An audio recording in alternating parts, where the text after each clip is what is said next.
Pengurus Persatuan Wartawan Indonesia atau PWI Provinsi Kepulauan Riau bersama komunitas pecinta mangrove Indonesia menanam 50.000 batang pohon di Sungai Tiram, Desa Penaga, Kabupaten Bintan pada Selasa pagi. Penanaman mangrove ini juga menggandeng dua mitra dari Jepang yakni Ricoh Group dan YL Forensity Ltd. Ketua PWI Kepri Andi mengatakan kegiatan penanaman mangrove menjadi wujud kepedulian insan pers terhadap kelestarian ekosistem. Menurutnya, pohon mangrove dapat menyerap karbon CO2 dan akan menghasilkan oksigen atau O2. Dirinya mengatakan di tengah isu deforestasi dan pemanasan global, PWI Kepri berkomitmen untuk ambil peran dalam menjaga kelestarian lingkungan. Ya, terima kasih. Hari ini dimulainya UHPN PWI Kepri.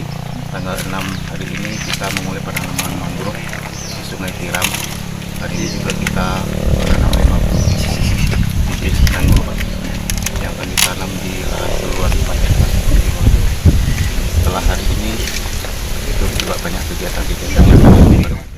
Senada hal itu, Koordinator Komunitas Pecinta Mangrove Indonesia Adi Indra Pawenari menuturkan 50.000 bibit batang pohon mangrove ditanam di lahan seluas 5 hektar. Menurutnya, Komunitas Pecinta Mangrove Indonesia sudah sejak 14 tahun konsisten melakukan penanaman mangrove di Kabupaten Bintan. Adi sendiri berkomitmen untuk menjadikan Bintan sebagai percontohan mangrove di Kepri. Dijelaskannya, semua bibit yang ditanam di lokasi tersebut diambil dari tanaman mangrove yang ada di wilayah sekitar. Pihaknya bahkan ingin menjadikan Bintan sebagai percontohan mangrove di Kepri. Jadi ini rangkaian ini sudah berjalan sejak 14 tahun yang lalu.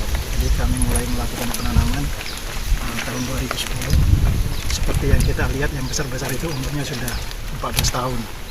Nah, yang ini kami tanam pada saat Covid, ketika masyarakat kita semua dirumahkan, kami mencoba melakukan kegiatan di lapangan, melakukan penanaman mangrove. Inilah dananya, kemudian kami menyiapkan SDM-nya, terus bibitnya juga kami siapkan dengan melibatkan masyarakat setempat. Jadi semua bibit yang kami tanam di sini diambil dari tanaman mangrove di sini. Di tempat yang sama, Kepala Bidang Komunikasi dan Kehumasan Trio Andana memuji kepedulian PWI Kepri dan komunitas pecinta mangrove terhadap kelestarian lingkungan. Ia pun berharap kepedulian PWI Kepri dan komunitas pecinta mangrove dapat berkelanjutan dan menjadi inspirasi bagi warga Kepri. Dari pemerintah provinsi dalam hal ini Dinas Kominfo mengapresiasi kegiatan yang dilakukan oleh teman-teman PWI. Semoga dengan rangkaian Hari Pers Nasional yang akan kita laksanakan tanggal 9 Februari nanti dengan tema mengawal transisi kepemimpinan nasional dan merawat keutuhan bangsa dapat terrealisasi.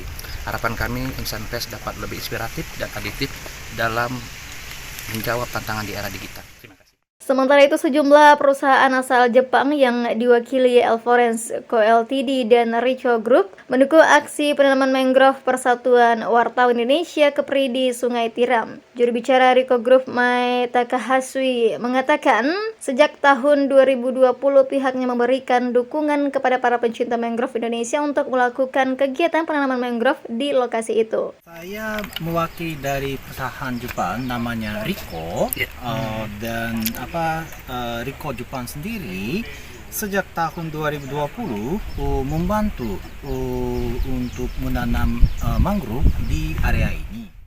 Mai menambahkan selain Indonesia, perusahaan elektronik tempatnya bekerja itu juga rutin melakukan kegiatan penanaman mangrove di Jepang dan Filipina bersama pecinta mangrove setempat. Hal itu karena kegiatan ini dampaknya yang luar biasa terhadap lingkungan. Oktarian melaporkan dari Bintan.